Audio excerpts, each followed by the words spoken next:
Hello and welcome to Amagi, co-hosted by myself, Dylan Moore of the Volitional Science Network, which you can find on YouTube, and Nima of economicsjunkie.com. We are here to tackle ideas, both ancient and modern, in an effort to bring you the tools needed to expand the power of your worldview, making you a more potent entity, professionally, politically, philosophically, or otherwise. We are graciously being hosted by the Think Liberty Network, which you can find at think-liberty.com. And this is episode 9, a response to Freedomain Radio about Trump's economy. How you doing, Nima? It's a pleasure to be on. Yeah, it's a pleasure to be on again with you as well this week. So, Stefan Molyneux over at Freedomain Radio had Robert Murphy on to talk some economics. What was it, about a week ago? Yeah. And for those who don't know, I actually had a run-in with Bob Murphy myself. I was invited to the Tom Woods show to do a debate with him about modern money theory, which is what we will be talking about today, MMT. So if you want to go listen to that, you can go check it out. I think it was episode 1116, if I remember correctly. So this will be an interesting comeback for me to revisit this topic, particularly with the points that Bob likes to talk about. And what we wanted to do was look a little closer into the things that Bob and Steph talk about regarding the economy, because, well, instead of me describing why, I think we could just dive right into it. So, Nima, we've got some notes that we took, and if there's any particular place that you'd like to start that we could, I guess we could just go chronologically. Sure. Whichever the earliest notes are, I can start with. I annotated my notes with a time. I'm looking at your notes too. Okay. You made them better than I did. Okay, all right. So we are starting then with 4 minutes and 20 seconds, right? Dude. So yes, Steph explains that there must be something larger in common to recessions like money supply and interest rates. And I just wanted to point out that we partially agree with that. There's something bigger at work. There's a big system behind these moves. We say it's lack of demand that is caused by lack of net private saving, that is caused by overtaxation, that causes most recessions and or depressions. Our position is that there's no big relevance of money supply or interest rates to causing recessions. So, and then, because what I think what Steph opened with was, we keep seeing these recessions / depressions happening within the U.S. economy. What are some of the things that we can look out for to start seeing these things, which, incidentally is what we talked about last week on our last show. But, and of course, Steph is into Austrian economics, and Bob Murphy is explicitly an Austrian economist, and they're looking at what causes these recessions from the viewpoint. And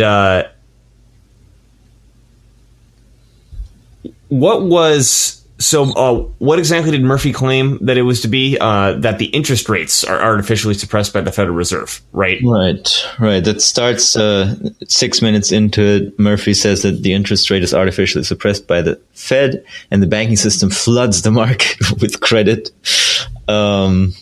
And there's actually no such correlation between interest rates and credit creation. Also, the Fed always artificially pushes rates up, not down. Can you get into that? Sure. Unpack that a little bit. So let's. I'm gonna rehash the Austrian argument. So we're all on the same page, which is that because the Federal Reserve controls the interest rates of the country, when the Federal Reserve lowers the interest rates, because the money becomes cheaper, it expands the money supply through the fractional reserve lending system because people are able to essentially afford it easier. And this essentially creates a boom because there's more money that's available, and when all that money goes out, the Federal Reserve, in order to continue paying its bills, cranks the interest rates back up, which not freezes, but slows down the supply of money, which is what causes the bust. So, according to modern money theory, and according to what we're saying here, that's not the case. You mentioned that it's something else. Yeah, the interest rate itself doesn't really have any such impact on the economy, as we discussed, in previous shows. Raising interest rate actually increases the net money injection into the private sector, whereas cutting them has the opposite effect. And there's really no historical evidence that there's any correlation between inflation and these interest rates, or even negative correlation or whatever. No such thing. So what is controlling the money supply then? If it's not the interest rate set by the Fed? Well, it's the credit creation by the private banks, for the most part, that basically causes the money supply to increase. Every time a loan is made, the bank marks up the borrower's deposit and books a loan on their bank for their bank as an asset. But isn't that consistent with what Steph and Murphy are saying here, where if the bank is able to do that, isn't it easier for the bank to do that if the interest rates are lower? Well, if the interest rates are lower, then all that means is, so if the Fed interest rate is lower, all that means that the cost of funds for the bank is lower, so they can charge lower rates to borrowers, because they're in a competitive lending market, different banks, and so they just charge whatever they think the proper risk premium is on top of the risk-free rate, which is set by the Fed. And so the borrowers, to them, yeah, they are getting cheaper loans, but also people who have savings accounts are making less income. So the two balance each other out, essentially. Well, and then the borrowers are definitely getting cheaper loans, but does that make them borrow more? I guess is the question. Not necessarily, because borrowing. Because the argument is if the interest rate lowers, the money gets cheaper, therefore people borrow more money. Yeah. We have seen several periods with very low interest rates and banks not wanting to lend, and there have been periods with high interest rates with banks lending a lot. So there's really no such correlation.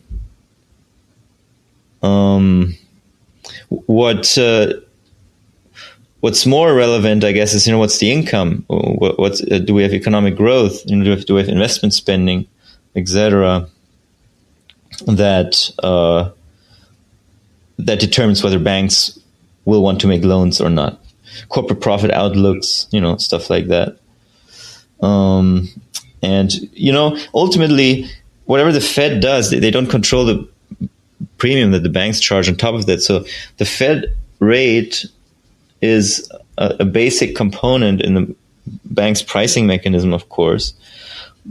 But, wherever that is at, the market adjusts to it. Currently, it's at a level where the government is essentially subsidizing people with money, because they've declared an interest rate of 2.6 or whatever, 2.4%.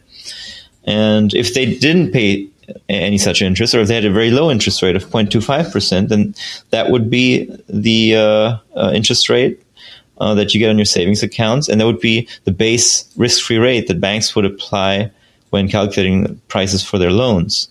And then whatever they think the risk is for the loan, they would just charge on top of that. So when you say the risk-free rate, because I think this doesn't jive well with the Austrian understanding of how the Fed works or how the government works. So we're saying risk-free rate. Now, why is it risk-free? Because it's guaranteed by the issuer of that money, so they can't not pay out in that money. The government. But the reason that the government offers these interest rates in the first place is to be able to attract the money that they're able to pay out with, right? The reason why they do these used to be because under gold standard they need to maintain their gold stock. In today's world, there is no reason to do this. It's all just arbitrary. So unpack that a little bit, because I think someone who's hearing this for the first time might not quite wrap their mind around that idea. Well, whatever the Federal Reserve decides the new interest rate is, that's the rate the banks will be charging for interbank reserve loans. So whenever banks need to borrow reserves, then that's the interest rate they'll be paying on borrowing those reserves. And they need reserves in order to meet clearing demands, when checks clear from one bank to another. They need reserves when tax payments are made, and they need reserves when cash withdrawals are made. So whenever they're short on reserves, then they borrow, or they try to attract savings deposits. So they usually try to attract the savings deposits at a slightly lower rate than they would be paying on the interbank lending market. So that rate in and of itself really has no impact on the bank's lending activity. The bank's lending activity is determined by willing and able borrowers, or by the availability of willing borrowers. This is exactly what I wanted to get into, because the next part that Bob Murphy talks about is the fractional reserve banking system. So the classical or conspiratorial or Austrian view of this is that banks lend based on the amount of reserves that they have from savers or whatever else. And because there's a certain ratio beyond which they can lend, whether it's 10 to 1 or 100 to 1,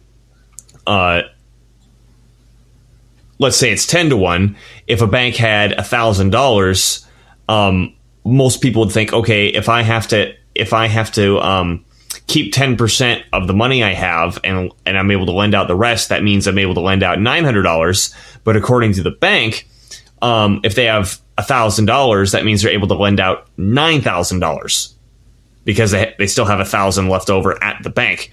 And this is the thing fundamentally that restricts the bank's ability to lend out money. You're saying that's not the case. No, the bank doesn't lend based on how much reserves it has sitting around. The bank and no loan officer sits in the office and looks at the bank's reserves and waits until there's enough reserves to make loans. It's just not how banking works. There's one thing that's interesting. Work? I think at one point in this clip, Steph says that the Austrians are particularly good about banking, or that they particularly understand well how banking works.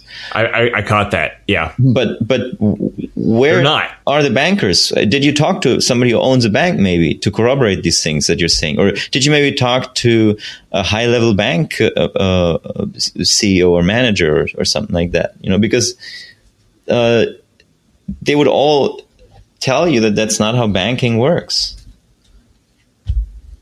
Because the way banking works, the way that you just mentioned it, is the only thing that is actually preventing a bank from loaning out money is a ready and willing borrower.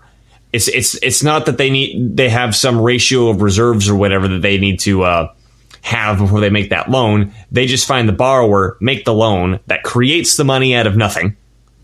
And then because there is this fractional reserve that they're supposed to have, after they make the loan, then they turn around and find the reserves. Yeah, like every 2 weeks or so. Or they just, basically, they worst case, they just have an overdraft at the Fed and pay interest. Right, and then the point after that is the reserves are always available. Yes, the reserves are always available. Yeah, at the interest rate. They're totally 100% state-imposed, manipulated interest rate. I want to talk about that in a sec, because I think that this is a point that's worth hammering in. Yeah, because we get to that, I think, in 745, right? When Murphy says interest rate is a pricing signal for scarcity. Sorry, but go ahead. Yeah.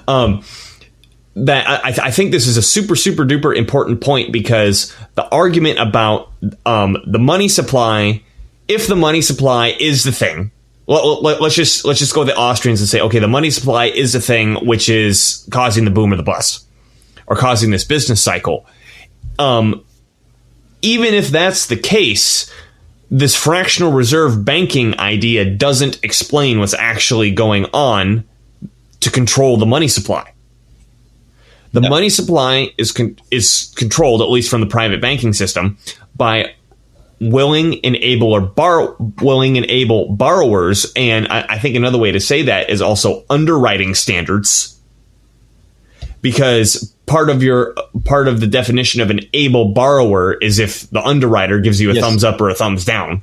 Yeah, so banks are privileged state institutions, essentially. They are public-private institutions. They're the lending agents of the state. So they need to be regulated accordingly, just like the military and other state institutions need to be regulated. Because of their privileged position, they can make loans and personally not, face severe benefits necessarily. Although usually, a bank, if they make bad loans, they'll just go out of business and people have to get laid off, and I guess the CEO will get fired. So there are some, hopefully some deterrence. Deterrence to that kind of bad behavior. But it's a very lucrative position to be in, to be a private bank, so-called private bank. And so there's some regulations that just make sense. Like I said, just as it makes sense to regulate the police and to have a Fourth Amendment, that kind of stuff. Right. And to corroborate what we're saying, that the fractional reserve ratio isn't controlling the money supply. Well, all you have to do is go look at Canada, because the reserve requirements for Canada now are a whopping 0%.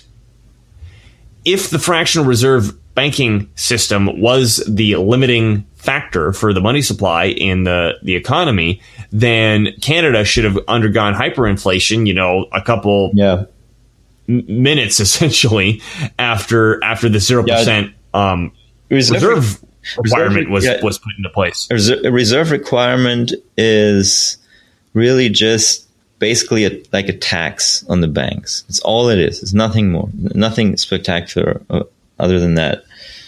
Because it's money they have to hold that they could have done something else with to make money. Well, that's money they may have to obtain to meet reserve requirements at times. And to obtain those reserves, they pay interest on it. So that functions like a tax, essentially, because it's an institutional requirement to hold those reserves, So it's like a small tax that they pay, essentially. So let's move on to the next thing. Yeah. Murphy then says that interest rates are essentially a price which signals scarcity. It's just 7:45. Okay, 7 minutes 45 seconds. That's where Murphy says interest rate is a price signaling scarcity. And my response to that is no, it's not. It's whatever the Fed decides. I'd be curious to hear Austrian's explanation on why the savings rate always trails the Fed funds rate almost precisely. And by the savings rate, you mean the amount of money the interest I would get if I went and deposited my money at a bank. Yes. Got it. Either way, or money that you pay if you borrow. Got it. But I'm just saying. So yeah. Sorry. Yeah, where I was saying savings rate just now. Yeah, I meant the money you get on your savings account, the interest you get on your savings account. But so why is that the case? Well, because the Fed intervenes on the interbank lending market and sets a short-term rate, and that short-term rate, basically, the savings rate is another short-term rate. So the banks, if they don't want to go on the interbank market, then they just obtain savings deposits, and they pay a slightly lower rate for the savings deposits than they would have to pay on the interbank lending market. So that way they save a little bit on cost. But it's always determined 100% by the Federal Reserve's policy. It's not that... And the policy is simply an arbitrary political decision. Yeah, it's not like there's some pool of...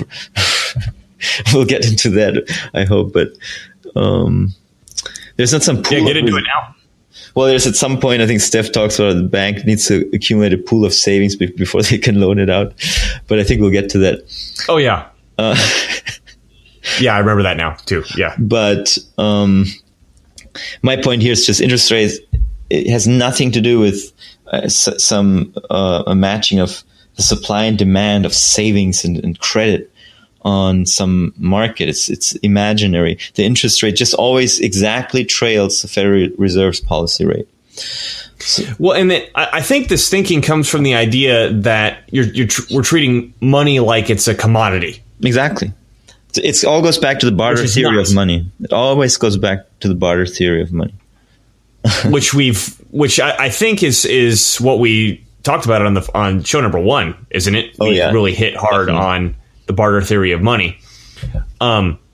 Because what's important to understand, okay, we've been talking about the private banking system, how it can create money, but the government can create money as well. That the supply of money, its creation and its destruction, it's not like it's following the laws of conservation of energy or the laws of conservation of matter, right? Where it's where this money is a scarce resource that needs to have price signals to tell us what, how rare that resource is or how scarce that resource is right now. Well, because banks make money out of nothing, because the government makes money out of nothing and they destroy it into nothing, and the banks also destroy it into nothing when you pay it back, it's not, the same rules don't apply. Yeah. So when the Fed is moving interest rates up and down, it has nothing to do with the scarcity of money. It's just them picking a number. Yeah. Because they think the interest rate has an impact on inflation or deflation or whatever their policy targets are. But, we discussed before, they really don't actually. Well, and they do a little bit, and the little bit that they do are actually backwards from what they think. Possibly, yeah, exactly.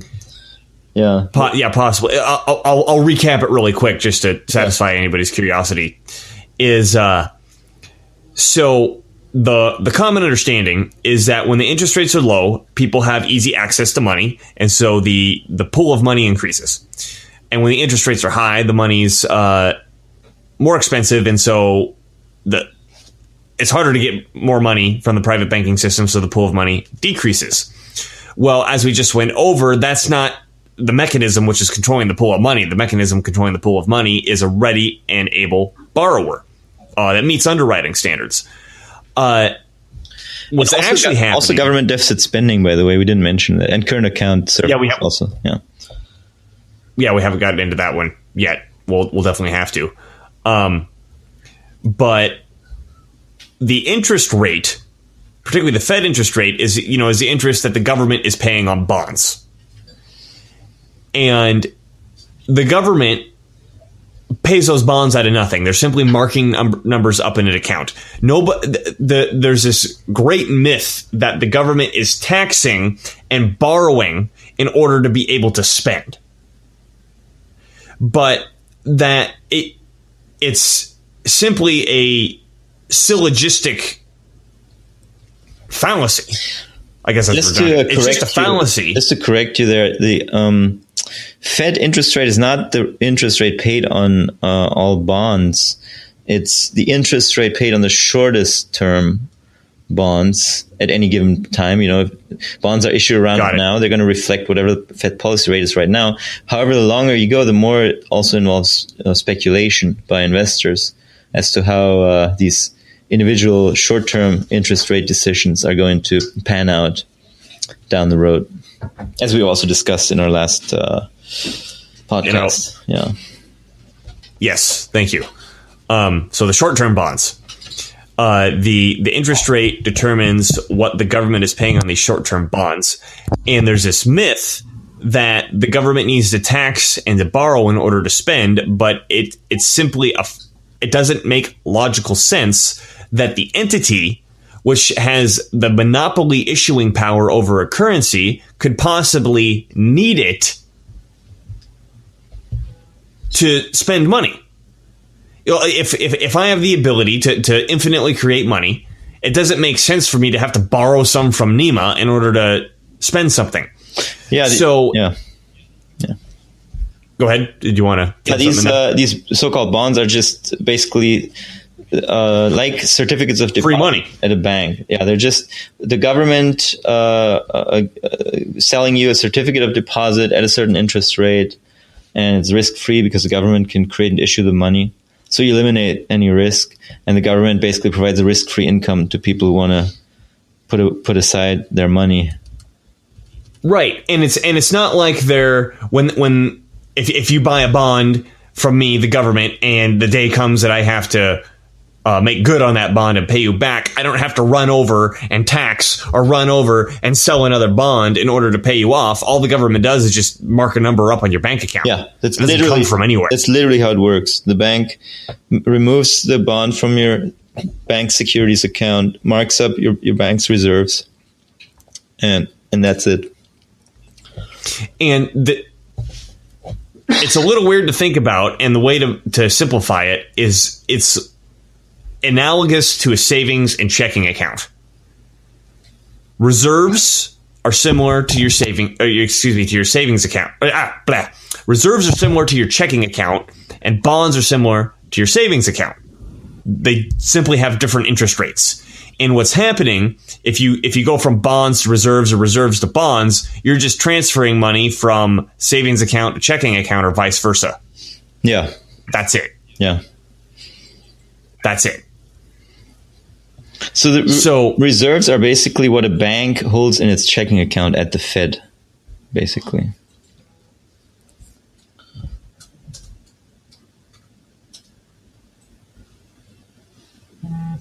Can you expand on that?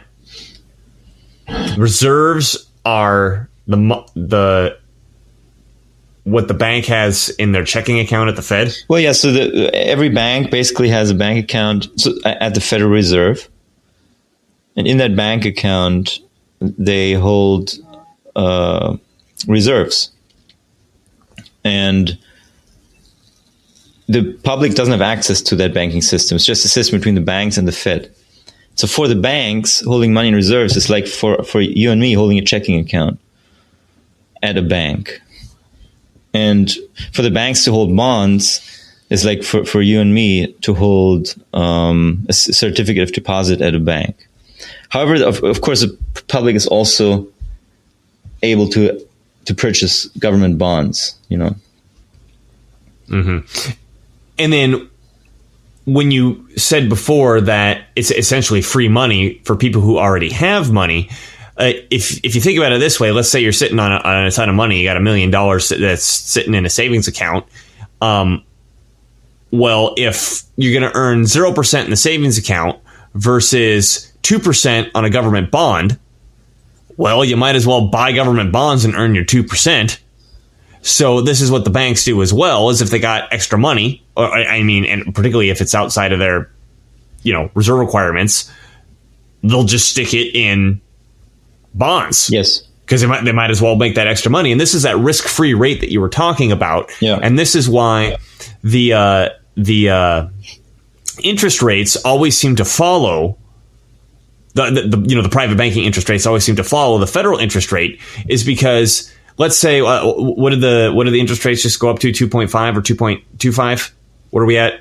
Yeah, 2. Fed just raised it 2.5, and we're supposed to. I believe by December we're going to be at 2.5. Let's say 2.5 because that's easier to say. Yeah. If we're at 2.5, if bonds are paying out at 2.5%, why would a bank lend out money at 2.5% or less to you where you might not pay them back? You might default. Whereas if they go to the government and take their money and give it to government, they have a risk-free 100% guarantee that they're going to get their 2.5%.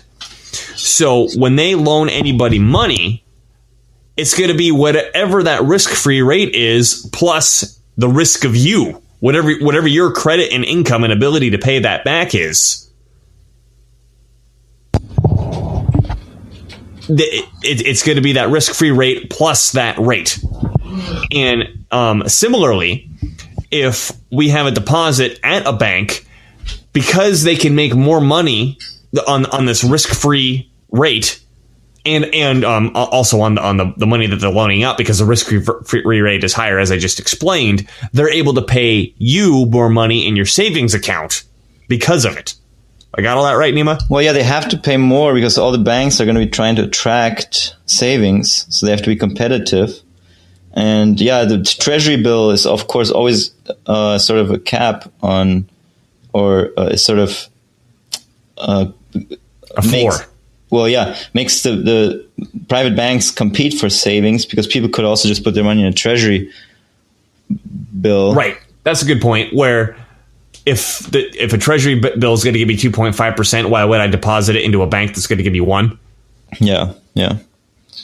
So then that's why the savings, they always adjust, if the Fed increases their policy rate, then the savings accounts are also going to be following. And if there's savings accounts, some savings accounts pay really bad rates, actually. So that's why I always tell people, well, at least what I do is for my savings, I put them in treasury bills because they always pay the best rates consistently. I mean, in my experience, at least. Yeah, well, it's risk-free, right? I mean, right. But it's risk-free and the rate is better than a savings account, because the savings account, you have limitations through the FDIC and stuff. Not all money is insured. But with a treasury bill, it doesn't matter. There's no such limit. It's all 100% insured by the state. And it pays a better interest rate. So it doesn't make any sense, really. It's, savings accounts are actually a pretty lousy bargain for most people, in most cases that I've seen, at least. So now that you mentioned the FDIC, that's actually one of the next points that we're getting into here. So in 925, Murphy suggests that a Fed is there to bail banks out, but generally that's not their job, and banks fail all the time with shareholders losing all the money, etc., except the deposit holders who are insured by the FDIC, which is not really a problem to the system at all. There's no reason that deposit holders should lose their money because their bank failed. So you're saying, because I've heard this from a lot of Austrian economists, and I think Warren Mosler was the best counterpoint that I ever heard against it. And that the idea is that banks in a free market should be allowed to take whatever risks they want, and the people who deposit the money in those banks should be aware of those risks, and that the deposits will naturally follow the banks that are going to make the most money, regardless of risk. And the depositors can, say, okay, how much risk am I willing to deal with? And I'll deposit my money there. Well, Warren Mosler points out a really good idea, which is most people have no idea what a goddamn bank is doing. And they can't make a decision on, okay, this bank is going to be, investing in this and that has this much risk, so I think I'm going to put my money there, or this bank's going to be doing this or that. They just want a secure place to put their money. And as we've just been explaining, it's not like this money is a scarce commodity, and it's simply numbers getting tracked in a system, whether that's the bank or the Federal Reserve itself. Just because a bank goes out and loses its ass on speculative markets, there's no reason why a person who deposited his money not with the intention of, okay, I'm going to invest in this bank because it's speculating in X, Y, or Z. I just deposit my money because I had to deposit it in a bank somewhere to keep it safe. There's no reason why that person should lose all their money. Yeah. I mean, they got paid for a service. And the banking system is essentially just a state system. and the banks are the state's lending agent, and they've loaned money out. And if they've made a bad bet, then okay, the system is designed such that the banks fail, but the individual still should retain the credits that were assigned to him based on whatever service or product he sold on the market. So there's no reason, right? Which the FDIC insurance, it kind of agrees with you, but it only agrees with you up to $250,000, which makes no sense. Which we both say is bullshit. Yeah.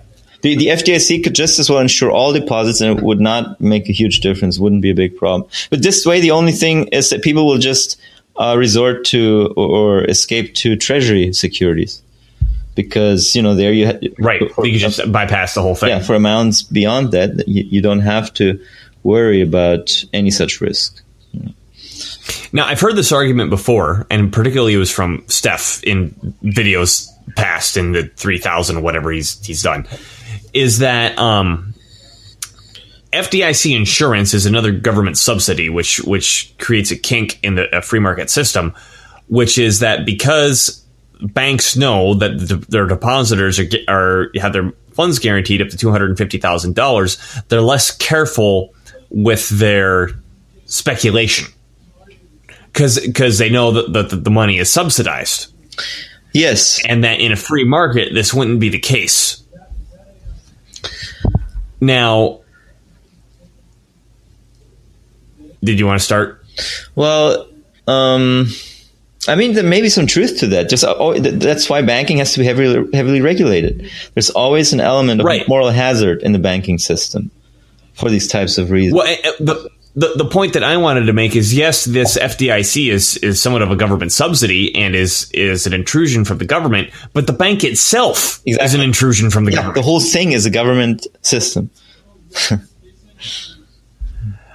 So I want to emphasize this again, and if you want to learn more about this, go back and listen to episode 1. We really dug into this concept that money, historically speaking, the evidence points to that it's a state construct, not a construct of the free market, that states existed before markets.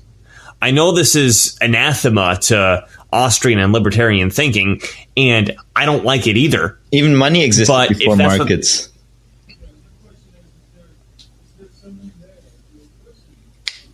Sorry, didn't mean to throw you out there. No. Yeah, Nima says something like that, and I just get thinking, and I shut up.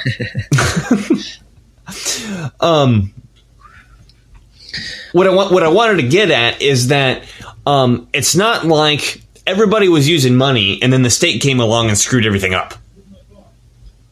And that if we could just get rid of things like FDIC insurance, where the state comes in and bumps up against things and gets in the way and tries to make sure that we're all safe and playing nice with each other, but it does it with violence, so it just makes everything worse. The way you limit the state, that makes sense if you're applying it to something that was the free market in the first place, but the money isn't. The banking system isn't. The whole thing is state. And like you said before, for example, comparing this to the military, to saying that the banking system shouldn't be regulated is kind of like saying the military shouldn't be regulated, which is strange because the military is a regulation. That's all it is. That's all it operates by. To take away regulation would be to take away the military, or to take away regulation from the banking system would simply be to erase it. Yeah. What were we going to say? Oh, I don't know. 10:30. Oh. 10:30? Okay, we're moving on. I guess I got so excited and even forgot. Yeah, no, it's all good. So 10:30, Murphy talks about a move away from equity financing toward debt financing. Meaning in the past or or something that should be done in the future? No, he supposed that's been going on, a move away from equity financing towards more debt financing. But from what I've read, actually, the exact opposite has occurred. The ratio has drastically shifted towards more equity financing and a crackdown on lots of restrictions on credit financing under the theory that would fight inflation. And we're going to be talking about Minsky's book one of these days. And in there, he has a brilliant quote. And I think, I don't have it handy right now, but it's something along the lines of the attempts to fight credit creation have induced the private sector to find workarounds in the form of equity financing and other exotic instruments. So when we say equity financing versus debt financing, what exactly do you mean here? Stocks. When the company issues shares of common stock. And debt financing is it's a loan. So if I start a company and I need to raise $1 million, I could either go to a bank and borrow $1 million, or I could say, okay, I'm going to sell 1 million shares at $1 a piece, and there's my $1 million. And you sell it to the public, and there's no new money created in that case. It's just inside, basically. It's just a new savings asset for the private sector. But it's basically, I remember when I was growing up in Germany, nobody was really talking much about stock markets and stuff like that. And people didn't really have much money in stocks. And you can notice when a society moves towards more and more equity financings, and everyone talks about their stock portfolios and stuff like that. But it's totally possible. Same thing goes for Japan. By the way, an excellent documentary about Japan, I believe it's called The Masters of the Yen. The Princes of Yen. Princes of Yen or something like that. I actually haven't finished it yet. That is a most excellent documentary. Right. So they also talk about... As far as I've gotten through it. Japan went through similar episodes, but, there are places, or there used to be times and places, at least I know from Germany, where people just have the majority of their money in savings accounts, and we're totally fine with that. No need to have a big stock portfolio or whatever. I'm not saying that's what I do or that I recommend that, but it's just I'm saying it's totally possible to have a society where people are less into stock market speculation, just because there's the equity instruments represent a smaller share of all the instruments floating around, all the savings instruments. And so, I don't really see that there's such a move that Murphy supposes. If anything, probably the other way around. And then at 11:15, Murphy talks about the narrow bank, which the narrow bank, from what I understood, I read something about it recently. There was a great article by Cullen Roche that I'm also going to post in the notes about narrow banking. But I think narrow banking is essentially just that the bank has to back all their loans with the reserves. Okay? So they are basically just self-imposing a reserve requirement. So they're self-imposing essentially what is like a tax. So they're just paying a little more taxes and they're hurting their profitability. And that's all they're doing. Right. Under the guise that we're not going to overextend ourselves in this fractional reserve banking system. But as we talked about before, however much the bank lends out has nothing to do with the reserves they hold. Right? So they just obtain 100% reserves then. That's then their policy. Okay, and they're going to be paying interest on whatever reserves they need to borrow at times if they want to maintain that standard. But it's just a self-imposed tax, essentially. And nothing really beneficial to anyone, actually, from what I've... that's just my opinion. I have to read up a little more about narrow banking. And at 12:10 says it doesn't take a genius to borrow money from the Fed and then park it in some other account at more interest. Wait, Steph says it? Steph says it at around 12 minutes and 10 seconds, yeah. So they sort of mocking the market a bit, or sort of the banking business a little bit. And I wrote down a note here. So the way he described it, that doesn't really happen, and it's not how banking works. The ones who are indeed getting a subsidy are the savers, or in summation, everyone with money in a savings account. They benefit from the Fed's upward manipulation of interest rates. Because Steph is saying that apparently the banks are borrowing money from the Fed and then parking it in some other account at more interest.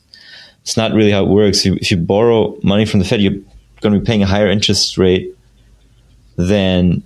So I think this comes back from the quantitative easing and the fact that the Fed is now paying a small interest rate on savings. Yeah, the Fed, or on reserves, the Fed paying a small interest rate on savings is just a technical switch in implementing the policy rate on the market. Previously, they did it by selling treasury bonds, and now they're doing it by just paying outright interest on reserves. Well, and I think this is a quantitative easing allusion. Yeah, but he didn't talk about quantitative or alluding to. But I don't know. But what's that? He didn't talk about quantitative easing at that point yet. But maybe I don't know. Well, I think this was so quantitative easing is where banks have bonds, and then the Fed swaps the bonds for reserves. And if they're paying on the reserves, this 0.25% interest rate, where they can say, okay, well, if we put our reserves at the Federal Reserve, at least we'll get 0.25% on these reserves. I think that's what's being construed as being paid to park money at the Fed. Right. Yeah, we'll get to that. You see what I'm saying? I know. I have a couple of points where we'll definitely delve into that. Okay, we'll table that one. Yeah. So then 1230, Bob Murphy suggests that it's new that the Fed is subsidizing banks with interest payments on reserves.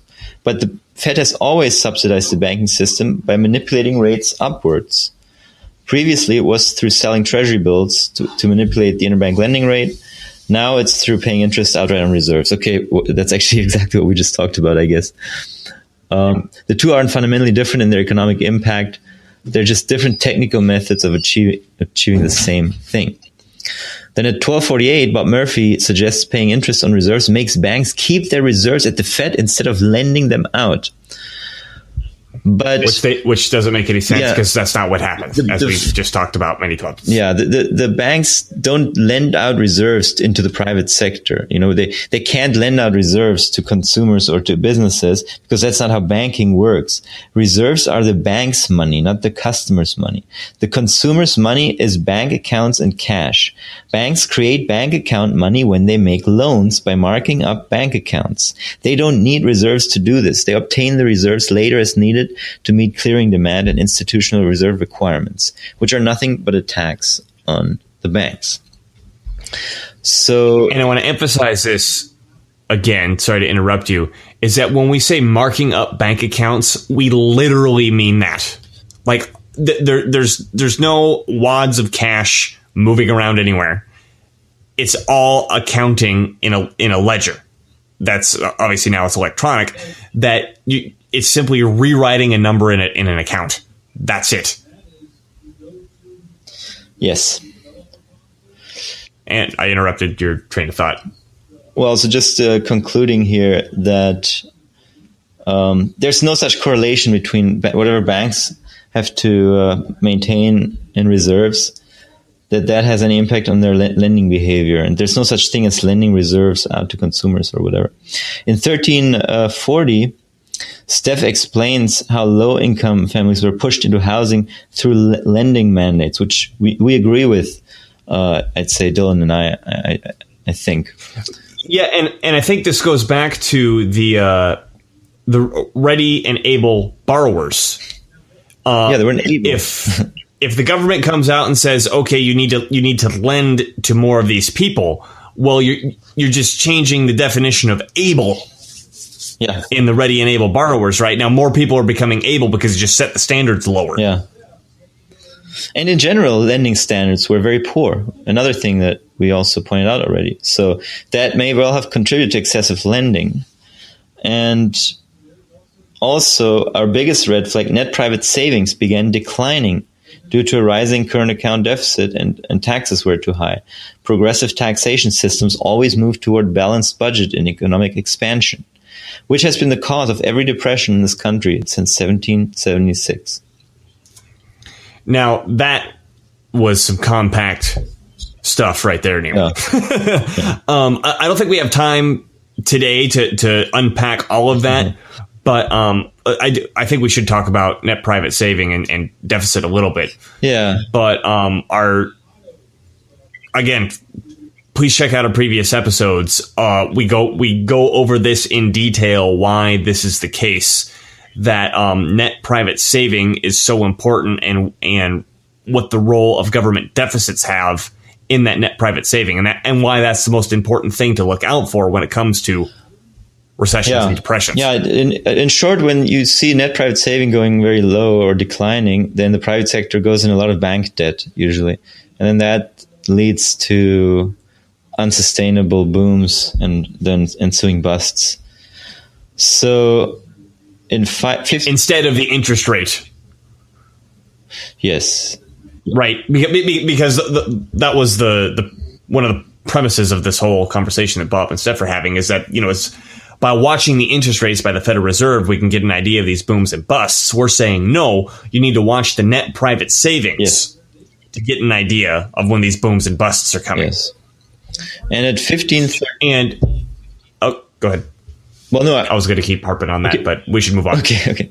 At 1530, Murphy suggests that interest rates reflect the availability of savings. They don't. They are 100% determined by the Federal Reserve Bank's Fed funds rate, which is a totally arbitrary political decision. Yes. And again, my question would be to Bob Murphy and Steph would be, why is the savings rate always so precisely trailing the Fed funds rate? Is that just coincidence? I'd like to, hear the case for that. Okay, it's 1615. Steph asks why it always starts with the business sector first. And my answer is that the investment spending is a very... That what exactly starts with the business sector first? Oh, that like a recession or a bust. The answer is that investment spending is a large and volatile component contributing to aggregate corporate profits via aggregate demand. So, as we've probably discussed before, investment spending is a very big component in the determination of aggregate corporate profits. And, last episode we talked about this a lot. Yeah, employment, of course. And so that's why these recessions oftentimes start in the business sector, because investment is what businesses do. It's not what consumers do usually. 2007, 2008, we may have had like a residential investment crash, but in general, it starts in the business sector. Of course, the business sector also, so towards 2007, when we were coming up on the recession, basically, the private sector's net saving had started declining significantly, and that's why we think that the private sector started purchasing less, and car sales absolutely collapsed. That was sort of one of the first big indicators, as Warren Mosler pointed out. And then when car sales collapse, then corporations make less money. And then that's a big signal, I guess. So that in that sense, that's probably why a lot of this always starts in the corporate sector.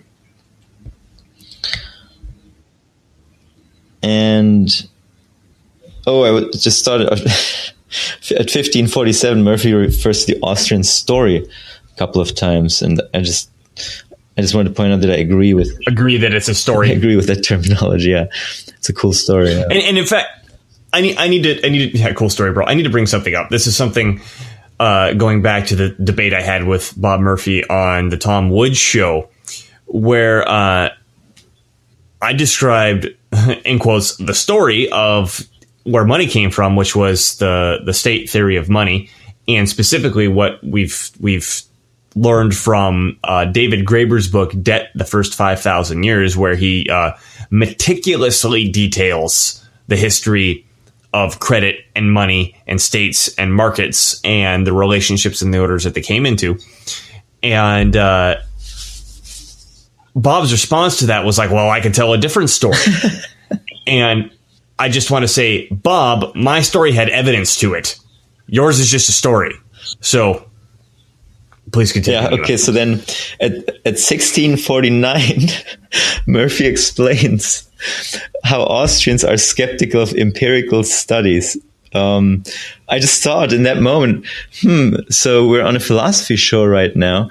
Wouldn't Steph have some questions? Yeah, that confused the hell out of me. Wouldn't there be some questions automatically popping up in your mind, just out of curiosity? I wonder. So now, but why are the Austrians skeptical of the empirical studies? Because they typically are neo-Keynesian, or why? Well, we should let Murphy explain that, but I just think it. Okay, I did notice that as well, and I thought that was pretty funny. Right. Strange. Right. I mean, because you and I, we believe that empirical studies are paramount, right? We need to have empirical studies to corroborate the shit we say. Like, how else do we verify? How else do we test our theories other than empiricism? So I think this is something that the Austrians sometimes sort of just say in passing or brush over, but it's kind of but that's kind of the core to all things. Yeah, it's an important in order to issue. do anything scientific method. It could be a problem. I'm just saying. Logic. I'm just saying maybe there's a problem in your theory. If that's one of its basic tenets. And at 1752 says that interest is the price of money, or at least in a free market or something, but it's not, right? It's set by the Federal Reserve Bank, a monopoly price setter. And then also Steph talks once again about how interest rates are indicators of savings available. And then at 1755, it gets really interesting because... pause real quick before we get in. Or do you want me to let you have your flow? No, it's okay. Pause. Okay, so if we talk about the interest being the price of money, I keep thinking about this in terms of thinking of money as a commodity.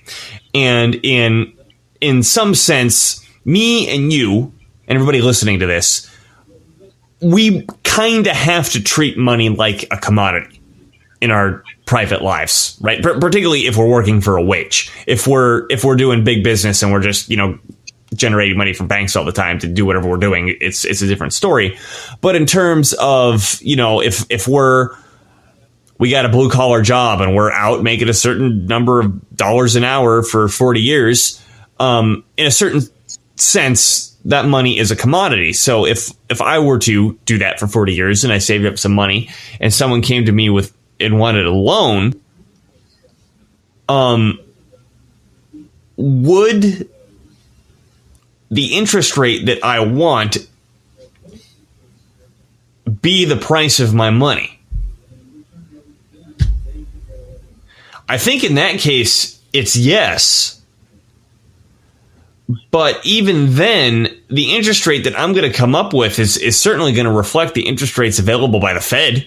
Yes. And by banks.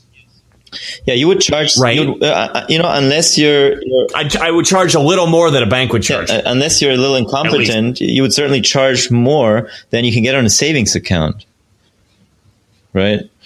Yeah. So that's always and I charge more than a bank would charge because I have to say, hey, I'm taking on the risk and all of your risk, and I'm not a bank that's got 1,000 loans that can eat it. Yeah, you're a money lender. If you don't pay back. You're actually a money lender. It's like Minsky defines money lenders as these kinds of entities that you're just saying that literally accumulate money somehow and then lend that money out, and they're fundamentally different from banks actually, because banks are not money lenders. Banks, they just create the money out of nothing and identify opportunities, identify good credit risks, and sort of accept people's liabilities and exchange issue their own liabilities, which is access to bank reserves. And I think I may be going off on a little tangent, but I think it's worth mentioning that because of that, if we compare people who are actually money lenders versus banks who are money creators or credit creators, I think one of the reasons that we're able to have long-term loans like mortgages, or even a car loan that's like 5 or 8 years or whatever. Hard money lenders, or I'm using real estate investing terms. Money lenders if you find one that's more than 2 years, that's a long loan to a private money lender. Yeah. And the reason is they need their money back. They need it to use stuff, whereas the bank, they're just like, well, we just created that out of nothing. So, I mean, it didn't really change our ability to do whatever else we were going to do anyway. And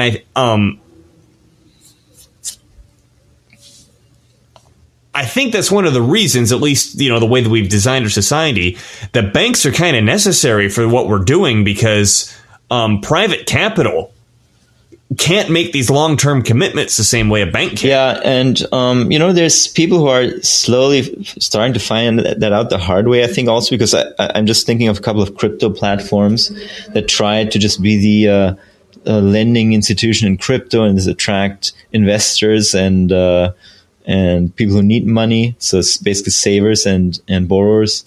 And I think they had to shut down now, actually, because and I actually was on that platform for the most part, actually just to try it out. And, a lot of people defaulting on the loans. There's a lot of issues on there that sort of, I think it made... Figuring out creditworthiness is no child's game.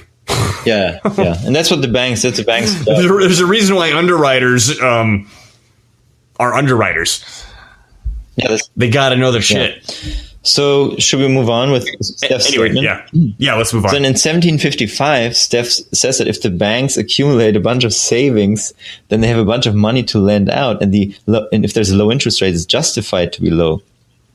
But if it's manipulated down by the Fed, then that's bad, blah, blah, blah. I mean, it's just a fallacy upon fallacy here. The banks don't accumulate savings to then loan it out. It doesn't work that way. It's never worked that way. The banks make loans, and in making loans, they create savings, actually. That's why for every bank loan, there's a deposit, because every bank loan creates a new deposit. And so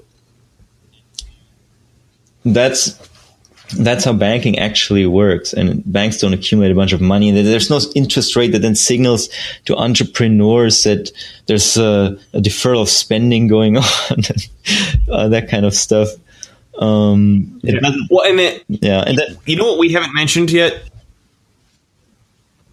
What was that? You finish your thought first. Okay. So then also the Fed rate is not manipulated down. It's never manipulated down. It's always manipulated up. And we already explained that the Fed always manipulates risk rates up to differing levels above zero. There's no such thing as banks. That's literally what I was going to say, which is I don't think we mentioned it in this, specifically went over it in this episode yet. Austrians always talk about the Fed manipulating interest rates down. Yeah. And what we're saying is, no, they manipulate it up. Yeah, because... Why is that the case? Because if the Fed didn't sell any bonds into the interbank lending market, then the interbank lending rate would fall to zero, because banks would always try to get rid of excess reserves and loan them out, and they would outcompete each other. Whichever bank needed reserves would borrow it on that market, and whichever bank had excess reserves would loan it out on that market. And so, sorry, I lost my train of thought. No, I'll pick it up for you. And this is evidenced by the fact that the interbank lending market trails the Fed rate, right? It's always just a hair above the Fed rate. Yeah, or very close to it. Yeah. So the Austrian economists always see the lowering of interest rates as the Federal Reserve / the government interfering with the price of money. Now, we've already talked about that the interest rates aren't indicative of the price of money, right? For a bank or the government, but because these interest rates are purely an arbitrary decision, what they're doing is they're setting a floor for a free money rate, a risk-free money rate that the banks take advantage of. And because the banks take advantage of it, their interest rates essentially use that rate as a floor to raise their rates from. Yeah.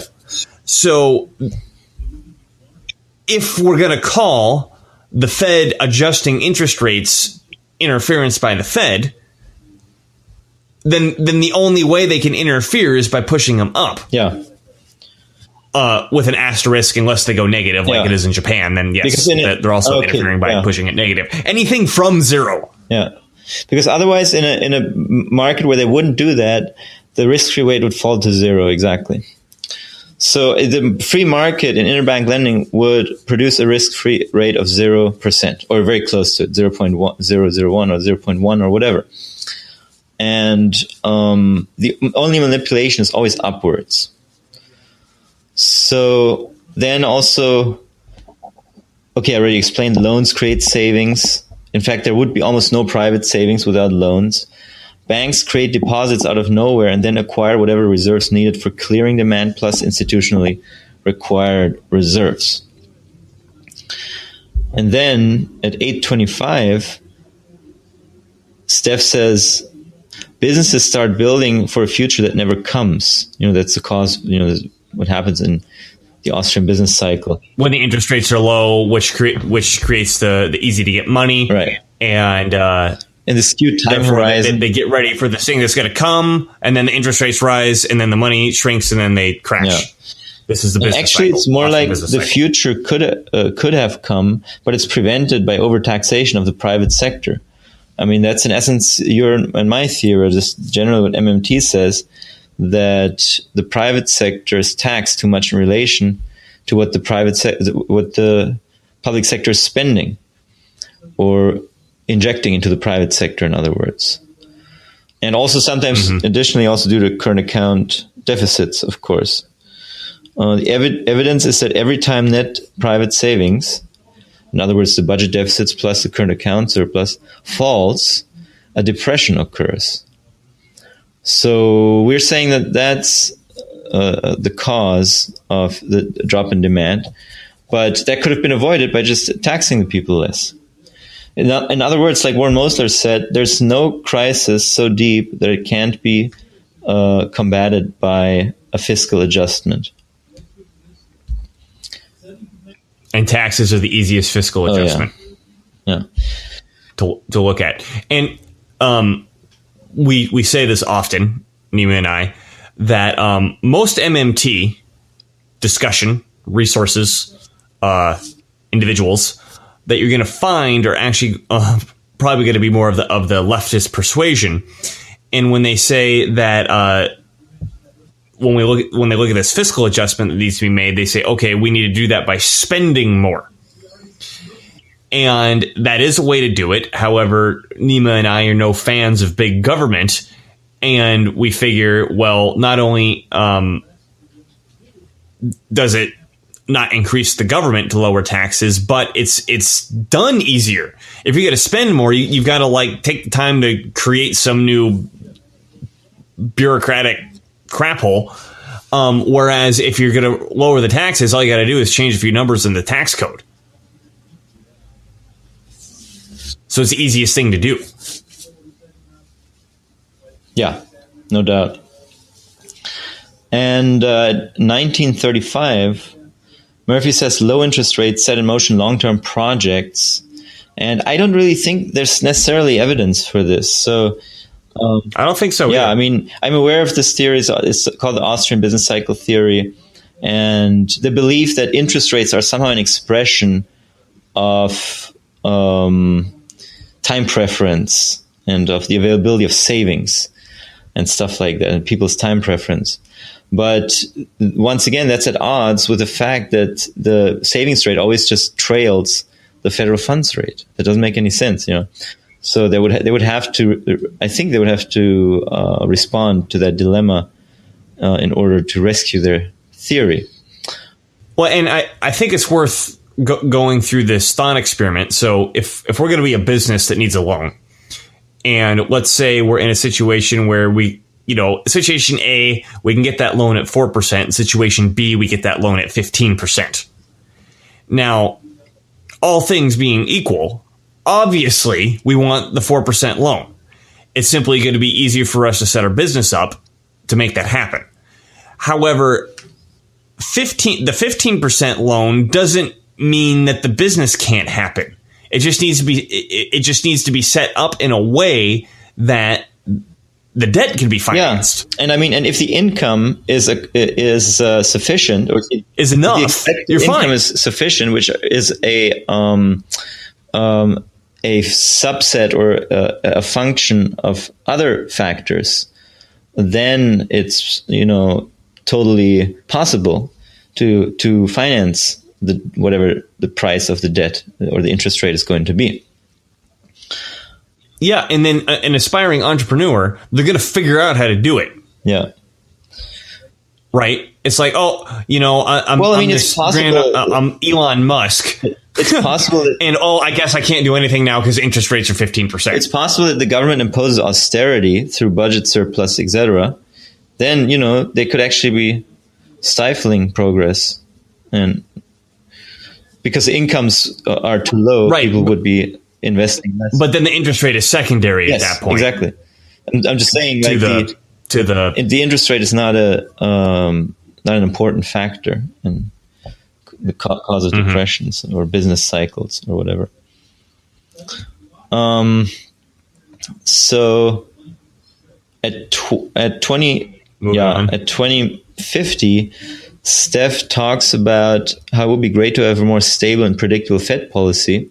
And I agree. I agree with that. I mean, we say set a rate of 0.25% for eternity, done. That would be the most stable solution you could possibly have. And why do we say 0.25 instead of 0? Well, I mean, Minsky has written that it makes some sense for the banks to have some cost of funds, so that there's more discipline and more sort of future profit-oriented thinking baked in, if that makes sense.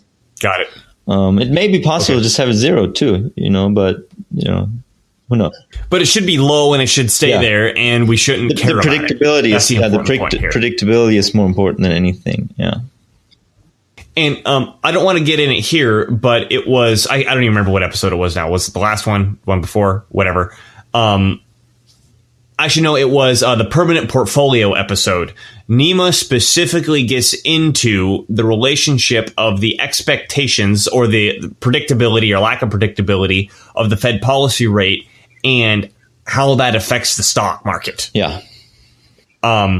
Brilliant explanation. Totally check it out. Also good for your own portfolio. Just saying. Exactly.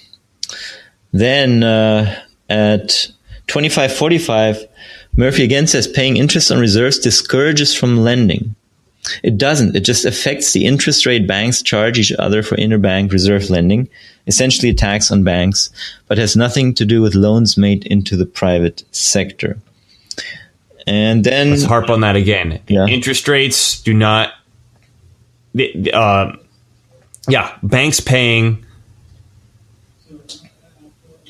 Banks getting paid interest on reserves has nothing to do with them loaning stuff out because the fractional reserve banking system doesn't exist. Yeah. It confuses cause and effect. The fractional reserve banking idea says you get reserves first and then you lend them out. When in actuality, it's backwards, which is you lend money out and you find reserves later. And the important point of this is the important thing to take away from that is if the cause and effect is reversed, that means the reserves are not the bottleneck for lending. Correct. The reserves can't be a bottleneck because the reserves have to always be available at the policy rate. If they weren't, then that means that the policy rate would shoot up. And that doesn't happen. Policy rate always remains in the range that the Fed announces. So, paying interest on reserves doesn't discourage from lending. And that was that. And then actually, I wanted to say here, like in 2730, Murphy mentions liar loans. And we totally agree that, as we said before, lending standards were disastrous at the banks and contributed hugely to the real estate or the Great Recession of 2007, 2008, we believe. And a liar loan, just so we're all on the same page, is people lying about their income. Yes. And banks not checking it Statement before loans. underwriting. And liar loans were pervasive. They were across the board. They weren't just subprime loans. They were all normal loans as well. Huge amounts of liar loans across the board. Some people suggest that that was really the cause of the real estate bubble and the crash. And then at 3120, Murphy suggests that, something bad is going on in Japan and that QE must have been the cause of that. But QE doesn't have to be the cause of whatever supposedly bad economic situation it is that Japan is supposedly in. I wouldn't even necessarily say that they're in a bad economic situation. They're very low unemployment, etc. I think they're overtaxed. Yes, so there's an issue there, and that's probably why they're struggling, because they've just, raised their sales tax to insane levels, and their population is overtaxed. Once again, as we said before, the deficit is too low, or the exports are not enough. Which is, in the case of Japan, I don't think so, because they're basically an export nation. But and then what's the prime minister's name? Shinzo Abe. Yeah. I read an article a while ago that he is planning on getting the country on a balanced budget by I think 2020 or like 2024 or something like that. Oh, man. And I know Japan exports a lot of stuff, but if you're gonna super tax everybody and go for a balanced budget, it's that's rough. They need to generate more export surpluses even. So maybe that's the plan. Who knows? But so just because QE happened in Japan, that must have been the cause. But yet you and I always say that there's really no evidence that QE has had any impact on the economy. And there's also no reason to expect that it would, because if you understand how the banking system works, then you understand that QE is just a rather unspectacular private sector asset swap. And right. Essentially, what we talked about before between the checking and savings account analogy to reserves and bonds. Yeah. That's all it is. That's what Nima means by the private sector asset swap. And essentially, if it lowers interest rates, then okay. So then it's a move closer towards the natural risk-free rate environment that is not subsidized by government policy. So... or not manipulated upwards, where the interest rate is manipulated upwards by government policy. So then it's not necessarily really a bad thing per se. It's just reducing the subsidy paid out to people with money. Reducing a state subsidy, something the libertarians should be for. Right. QE is not massively printing money and causing hyperinflation is what we're saying. Right. And we go over that in detail in previous episodes, so go check them out. And then at 3825, Murphy praises Trump's energy policy, which I also totally agree with. And I thought that was interesting. They mentioned that a lot of libertarians he knew from his circles were pointed to the energy policy. I was kind of happy to hear that, actually. Because, me too. One of the thumbs up there. One of the things that I find interesting about the hard progressive movement, they praise themselves as being so anti-neoliberal, but the neoliberals really got them yet again with their global warming alarmism. That's just another version of neoliberal austerity. Well, it's climate change now because the Earth didn't actually heat up. Come on, Nima. Yeah, climate change. Sorry. We had to move the goalposts. Yeah, it's whatever. It was global cooling in the 70s. It was global warming after. It's climate change. You still need to freak out, even though we moved the goalposts. Man, they just had Climate Week or whatever out here in San Francisco a little while ago. Anyway, they built a giant statue of a polar bear at the ferry building. And it's really just becoming like a religion, essentially. A religion building up its archetypes. Do they have tweakers hanging around the polar bear? Shooting polar bear was actually looking pretty scary, man. It was like had big claws. And I was like, that's actually kind of... But I think polar bears are pretty scary. They'll they will eat you. Yeah, and they will eat baby seals, too. So, just saying. What about the cute baby seals? Do you not care about those? So that's actually happy. I was happy to hear that. And also at 40.30, Murphy smashes the myth of peak oil, which we obviously totally agree with as well. And at 43.40, Murphy says the corporate income tax is particularly destructive. And we agree on that. We also talked to Warren Mosler about that and how the corporate tax is really ultimately just a pass-through to the consumer. And products could be getting much cheaper in competitive markets as a result of the corporate tax cut. So I was just happy. I think Murphy did bring it up because they were talking about the tax cuts, him and Steph, and that he was actually quite shocked that because he thinks, and again we think too, that the corporate tax cuts are great for the economy because we had the highest corporate tax rate in the world. He was just shocked that politically Trump was able to get it done, which I think I'm pretty shocked too. Yeah. I do want to say this about the tax cuts though.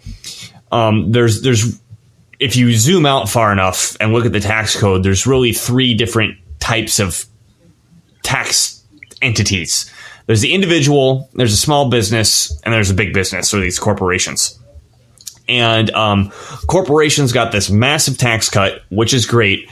And the individuals and the small business got a little bit, but it was crumbs compared to this corporate tax cut. And I think you posted it, Nima, on Facebook. Yeah. The House just got a new tax bill cut through, or through 3.8 trillion. I mean, just the bill. I'm very curious what's aimed at the individual and the small business owner this time, because it was like I'm not saying I won't take it. It's not great that he got something through, but it was definitely crumbs compared to the corporate tax going from 35 to 21%. Yeah. I'd like to see something similar on my income tax rates. That's that austerity, that neoliberal austerity attitude always lurking in the background. Because it will come back. At one point, people will start talking about, oh my God, we need to balance the budget. We've spent beyond our means, blah, blah, blah. And that's always a possibility that that'll return. So there's always that danger. Well, that's why we're making these. That's why these tax cuts were so lackluster, as you just said. I think also, and really, we need to break through that thinking and make drastic changes. Yeah. So then, but otherwise, we all agree that corporate tax cut, that was actually a good thing. And at 59 minutes, Murphy talks about how the Treasury may have to default if interest rates keep rising. Okay, I got to interject. So I specifically spoke/debated with Bob Murphy about this. Again, go check it out. We'll even link it in the show notes. Warren Mosler had a debate with Bob Murphy. We'll link this in the show notes as well. That it was an Austrian economics versus an MMT debate where Bob specifically acknowledges that a money issuer cannot default on debt. Now he goes into inflation and eroding the value of money, which we disagree with, but it is a separate conversation worth talking about. But the idea that a government, or it doesn't have to be government, an entity which issues its own money, can somehow default on it is logically inconsistent. Yeah. Syllogistically doesn't make sense. Yeah. And Bob has acknowledged this, so I don't know why he keeps saying this. Yeah. So also, if interest rates keeps rising, it just makes it look like the interest rate is this unpredictable animal. But and it kind of is actually, but by choice. Like we said, we could just declare one risk-free rate, and that would eliminate a bunch of speculation. And in any case, the Treasury can't default because they create the money. And the interest rates are arbitrarily determined by the Fed and could always be cut to zero if desired. So it's not a constraint on people. People always talk like, oh my God, the government, if the interest rate goes up, then they will have to pay out so much more, and then the deficit will grow. But it's not really an issue. All they're doing is marking up bank accounts. Yeah. I want to bring in Warren Mosler's scoreboard analogy. So the Federal Reserve, we should say the federal government in general, neither has nor doesn't have money. Correct. The Federal Reserve essentially is like the scorekeeper of the economy. So if we're watching a football game and one side gets a touchdown and they get marked up 6 points, no one asks the scorekeeper where they got that 6 points from. Right. They're just marking stuff. Or if, there was a review over the play and they find out, no, it actually wasn't a touchdown. I don't know my football. Is it a flag or a foul or whatever? And they take the touchdown away. They take the 6 points away. No one asks, well, where did the 6 points go? Right. It's just someone keeping score, moving numbers up and down. That's all the Federal Reserve does, is they keep score, moving these numbers up and down. And the idea that they're going to like run out of points to keep score with, logically, doesn't make sense. Yeah, there's no way for them to involuntarily default. Any default would be a manufactured event, essentially, if one were to happen.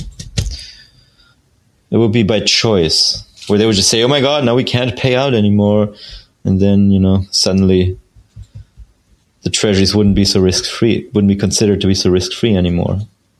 So then their prices would drop, right? Blah, blah, blah. And then, there would be some panic, but it would totally be by choice. The treasury can always create the money needed. All right, Nima. So we're at the end of the conversation, and we're pushing an hour and a half here. Yeah. So I think we should wrap up. Is there any last thing you wanted to say? No, I think we covered it pretty good. Yeah. I think we covered it pretty well. I want to re-emphasize, we covered a lot of ground here, and there's a lot of things we touched on that really need to be unpacked, which we didn't. Go back and listen to our previous episodes. We really take a lot of time to unpack what we're talking about and where we're coming from. And one of the things that actually, this is one of the themes behind the video, is both Steph and Bob agreed that even though Trump is doing so good with all these things in the economy, whether it's the energy policy or lowering the corporate tax rate or whatever, that he's just kicking the can down the road because at some point the business cycle is kind of going to come smash around back and cause a greater crash. We completely disagree. And the way things are going right now, everything looks, I'm not going to say peachy because there's still quite a few problems, but economic doom is not around the corner. And